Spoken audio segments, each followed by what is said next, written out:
How's everyone enjoying the holidays so far? I hope everyone's had the chance to spend time with family and friends. I've been relaxing with my family for the majority of the holidays. Christmas this year was definitely a success. I got some new sweatshirts, some stuff from my car that I had my eyes on, and a few other things. Feel free to drop a comment letting me know what you got for Christmas. I'm interested in reading all of the cool things you guys got as well. Today's video is going to be 5 stories, 3 of which being stories revolving around the holidays. The other 2 being a little more, well, different. But I don't want to throw out any spoilers. The writer's links are in the description. Although it is my voice that you're listening to, in videos like this one, it is the writers who make these videos what they are. So be sure to support them if you enjoy a particular story. Remember, you can send in your own story to rylhstories@gmail.com if you'd like to have it featured on the channel. Likes and comments are always appreciated. Subscribing if you're new is as well. Enjoy the stories, and as always, I hope you all have a great night.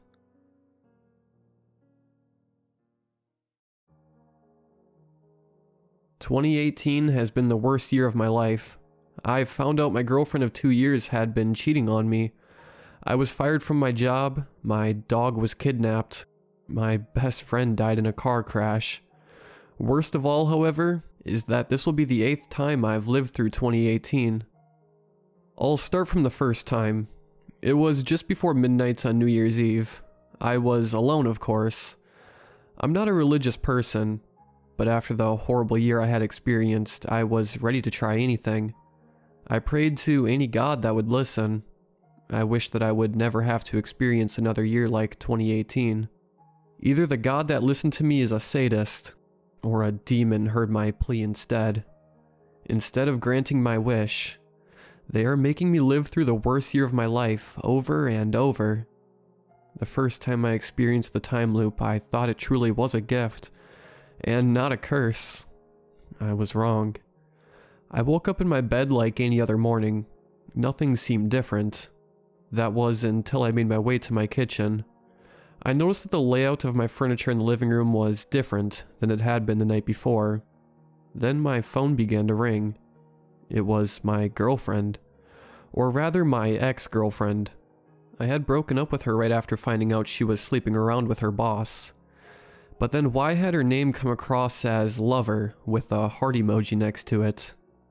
I knew I had changed that long ago. I ignored the call. I soon received a text message that said, "Hey babe, call me when you wake up. I wanted to tell you I will be home late tonight. We have to catch up from all the time off during the holidays. Love you." Was she toying with me? We'd been broken up for over 6 months now. I was about to type back an angry response. Then I noticed the date on the background of my phone. January 1st, 2018. Was this some sort of glitch? Had my phone possibly reverted to an earlier date? There was one way to test it. I called my dead friend Ricky. Ricky had died in a drunk driving accident. He wasn't the one drinking, but it didn't matter. He had gone out by himself one night for a late taco trip, but he would never come home. The phone rang a few times before someone picked up on the other side. "Bro, you know how much I drank last night? Why the fuck are you calling me this early?" Ricky? I questioned. "No, it's Santa Claus. Of course it's me. You're the one who called me." I almost dropped my phone in shock. It was unmistakably his voice and attitude. He was alive again. Was I really in 2018 again? I quickly apologized to him for calling so early, and I hung up the phone. I ran back to my room to see my other best friend lying at the foot of my bed. I had groggily walked past him when I woke up. It was my golden retriever, Apollo. He had been stolen from me the previous year. Someone had broken into my home while I was at work. They took everything of value, including my dog.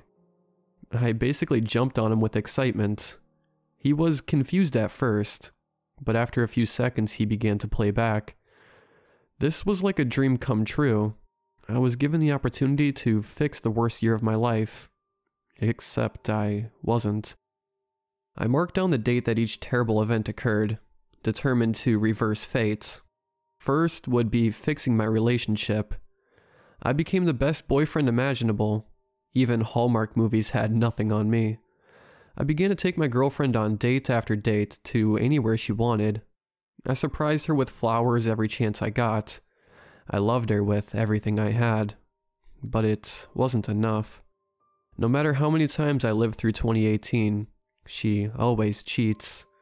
No matter how hard I try, it never matters. Well, I guess you can't change a person after all.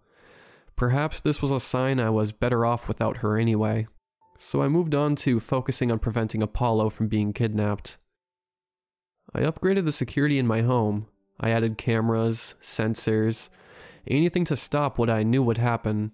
I even stayed home the day he went missing to make certain he would stay with me.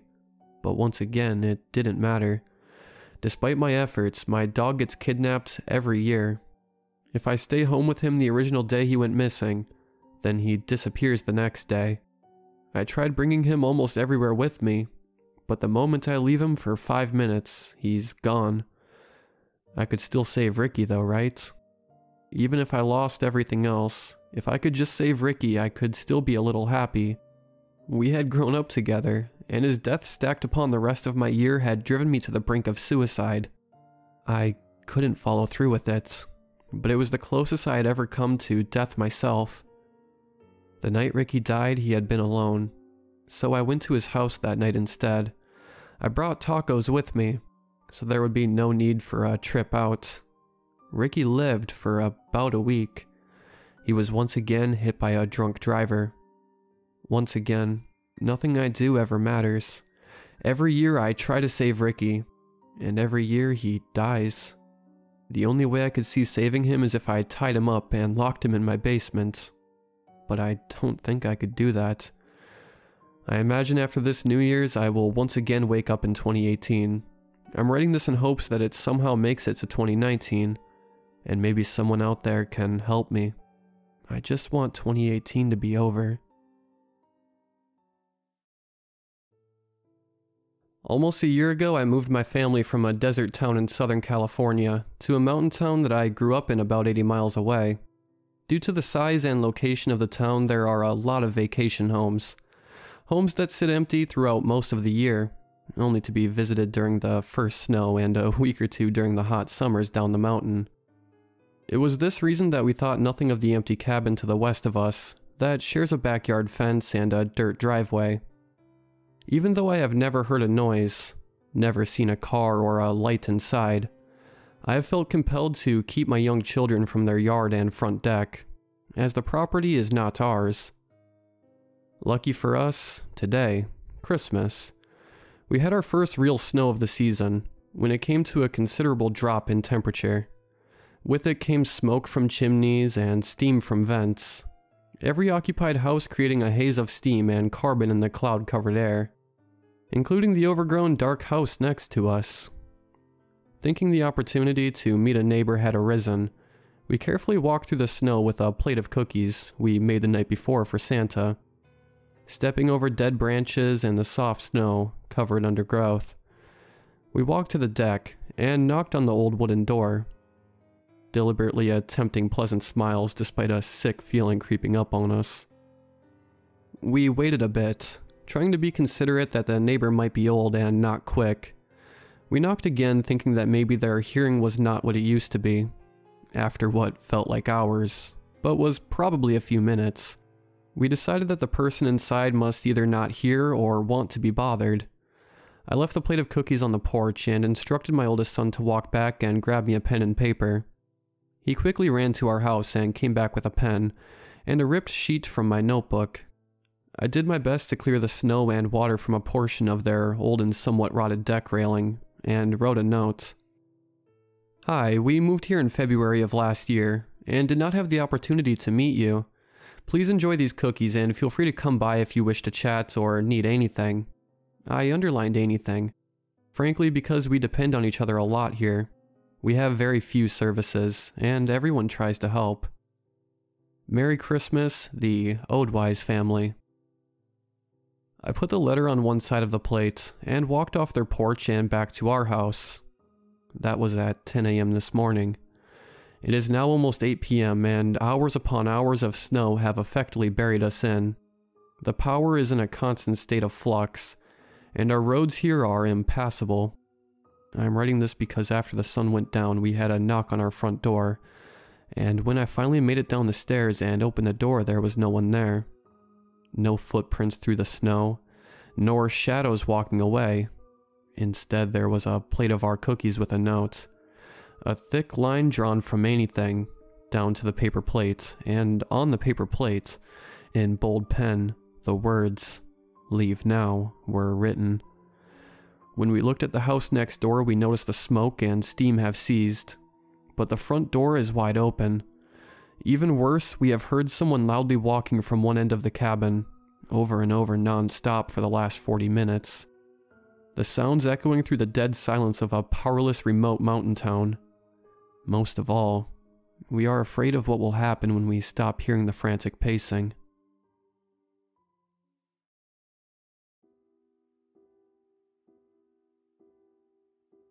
When I was a kid, I used to love Sesame Street, especially the Muppet characters. I loved Big Bird and Mr. Snuffleupagus, Bert and Ernie, Cookie Monster, Count Von Count, and Oscar the Grouch. My absolute favorite Muppet was Grover. I loved Grover so much that I even begged my parents to name my little brother Grover when he was born. Luckily for him, they didn't. I had a least favorite Muppet as well, Gideon. Gideon creeped me out, and even now, I can't imagine why a television show aimed at very young children would include a character like Gideon in the first place. His sagging felt skin that seemed to be almost melting off his inner Muppet workings, his big, crazed, googly eyes, and his enormous smile filled with pointed teeth were all highly out of place on a show designed to teach little ones about counting, spelling, caring, and sharing. The creepiest thing about Gideon, however, was his bizarre appearance. It was the fact that he only ever appeared in the background of scenes. He would just stand there while the other characters would talk, staring out into the camera, as if he was staring out at the audience. He never spoke, and the other characters never acknowledged him. It's as if in the world of the show, he was invisible, and he was a character only the children watching were supposed to see. He was such a surreptitious character that for a long time, I didn't even know he existed. It was my cousin who first pointed him out to me.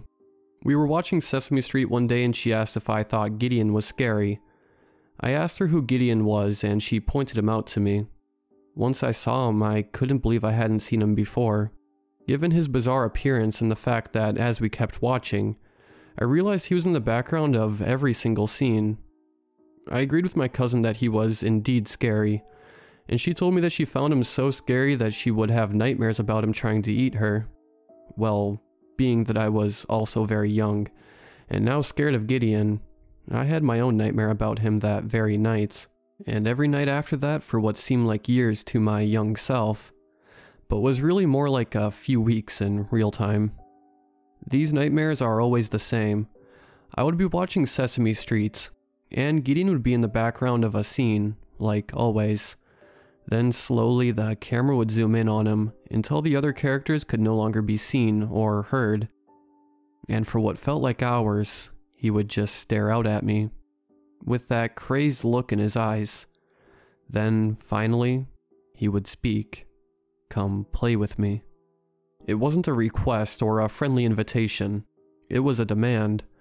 He was telling me to come play with him, and I knew that whatever game he wanted to play would not be fun. At least not for me. But in the dream, I could not stop myself. I stood up and walked over to the television. As I got closer to the TV, his smile, filled with those pointed teeth, would open up, revealing not the felt-covered insides of a puppet mouth, but the deepest, darkest black void that I've ever experienced. And just as the black void filled the entire screen, I would reach my hand out and it would go through the screen and disappear into the darkest of dark places. And then I would wake up, screaming. The next time I saw my cousin, I told her that I started having nightmares about Gideon, and asked if she was still having nightmares as well. She said she hadn't been having them anymore, that they had stopped right after we had talked about Gideon on her previous visit. She also said that maybe if I told someone else about Gideon and my nightmares, that maybe they would stop for me as well.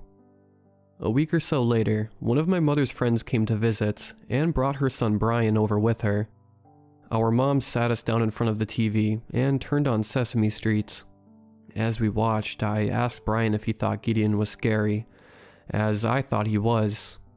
Brian wasn't sure who I was talking about, but once I pointed him out, Brian saw him and immediately agreed that he was indeed scary. I told Brian about the nightmares and how scary they were as well. We finished watching the show, and Brian and his mother left. That night, for the first time in weeks, I was nightmare-free. As far as I know, I never had another dream about Gideon after that either. At the time, I didn't think much of it. I was just happy to be free from those terrible dreams. But given what happened to Brian after that, and what's happening now, I'm not sure that it was a coincidence that my nightmares stopped when they did. About a month after I stopped having nightmares, Brian disappeared.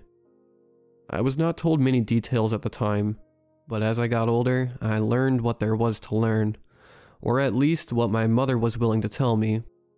It seems that not long after the last time I had seen Brian, he had started having nightmares, bad ones, and his parents got super worried. They took him to a child psychologist, who told him that Brian had an unhealthy fear of television. He had them bring Brian in for an overnight test, something involving having Brian sleep alone in a room with the TV on. I don't know exactly what happened after that. My mother said that sometime during the night, the staff at the sleep center saw Brian start sleepwalking, but by the time they got from the observation room to his room, he was gone. They searched the entire facility, but they never found him. His parents sued the psychologist and the facility, got a few $1 million in a settlement, and moved away. After Brian disappeared, I never really thought about him, or Gideon, or the nightmares. I forgot about Sesame Street and Muppets. I grew up, got a job, got married, and had kids of my own. As it happens, Sesame Street is still on the air, and my youngest son is old enough now to watch it. At first, I was a little hesitant to let him, but he was so excited, and I knew that my anxiety was mostly based on those nightmares I had as a kid, though the show was a little to blame for having such a scary character. So I let him watch. He watched it every time it was on for the last few weeks, and he was fine. No mention of scary Muppets and no nightmares. Until last night. I heard him screaming for me, and I shot out of bed and into his room. I held him in my arms and rocked him back and forth. When he had calmed down a bit, I asked him what was wrong. He said he had a nightmare about the scary puppets on Sesame Street. My stomach dropped, as my memories of all that had happened when I was a kid came flooding back. I was afraid of what his answer would be, but I had to ask. Was it Gideon? What did he say? I steeled myself, ready to hear my son tell me that the same nightmare that had haunted me as a kid was now haunting him. But that's not what he told me. I wish he had. I wish that it was as simple as a scary character giving kids nightmares over multiple generations. But what he told me makes me think there's nothing simple about it. When he answered me, he said, "No, Dad, the other one, Brian. He said you should have never told him about Gideon, and that he's going to make me take his place, 'cause he's mad at you."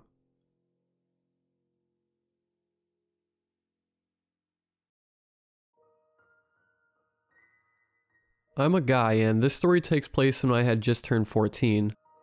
It was the summer after 8th grade, and I took my friend T, I won't say his full name, to my dad's boss's beach house. His boss is an incredibly sweet lady, and would let us stay in her cabin.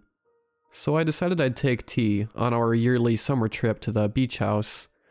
The house was on a cliff in northern Oregon. I remember the drive was fun. T and I were joking around and listening to music. We got to the house at around 8 p.m., and I ran in and opened it up. I'll try to describe the house so it's easier to understand the story. It's a big 2-story house with 2 bedrooms on the bottom floor and 2 on the top. It's got a kitchen downstairs and upstairs. It's got a big balcony/porch that wraps around the 2nd story. And the bottom floor has its own mini house layout, since there's a kitchen connected to a tiny living room, and a bedroom kind of like a way for 2 families to live in the house comfortably, with each their own areas. So T and I got the bottom floor area, and the others got the 2nd floor. We just kinda chilled and played some card games for a few minutes, then we went for a walk. When we got back it was 9:30ish. We sat downstairs and talked. We started to get a little hungry around 10:30, so we went to the upstairs kitchen to find some snacks. They used the upstairs kitchen as the main kitchen. As we browsed the pantry and cabinets, I opened the freezer to see if there were any Hot Pockets or burritos we could eat. Instead, there were 2 huge bottles of vodka. T and I bickered back and forth to decide if we should drink some. Eventually, we decided yes. So we grabbed 2 big glasses and filled them up. Overall, we probably poured about 8 or 9 shots in our glasses. And we covered our tracks by pouring water back in and heading downstairs. We drank it all in about 5 minutes. This was our first time drinking, but we wanted to go hard, so we slammed our drinks back and just stumbled around laughing at each other drunk off our asses. Eventually, at 2 a.m., we decided to head to bed since we had things to do tomorrow. I let T have the bedroom, and I would sleep on the couch. But after we settled down and went to our spots with the lights off, I lay there in the dark staring at the ceiling. For whatever reason, I just had this paranoid feeling. Like a dark, weird feeling. Like I was being watched. I know that's a cliche thing to say, but I laid there genuinely scared. That's when I turned my head to the wall the couch faced. On that wall was a TV, and a huge window. I stared out the window, and as my eyes adjusted, and the drunk haze eased off a bit, I saw a figure. A 9-foot tall, black and slim figure was outside the window. Something was outside. Something was watching me, and all that separated whatever it was from me was a thin pane of glass. I didn't know what to do. I turned over so I didn't have to look at it. I thought, if this is what alcohol does, I'm never gonna drink again. I just laid there hoping that it was just a hallucination, and eventually the feeling of exhaustion outweighed fear, and I slipped into a deep sleep. When I woke up in a cold sweat from a nightmare, I can't remember what it was about. I immediately looked out the window and there was nothing there. However, there was a problem. The window was now open. I knew I had to close it, but since I was afraid of being found out about with the vodka, I never told anyone. Not even T. To this day, I have no idea what could have been out there, or why the window was open. But I just hope it was all a big joke T pulled on me, because if it isn't, I don't know what could have been lurking in the house with us. I just hope if it did come in, it left before morning, and wasn't still in the cabin with us, hiding in a dark room under a bed or some shit. And thankfully it wasn't. I never found out what it was, and honestly, I don't care to find out. Since then, I always lock my windows, and never sleep facing one, because you never know what could be facing you on the other side.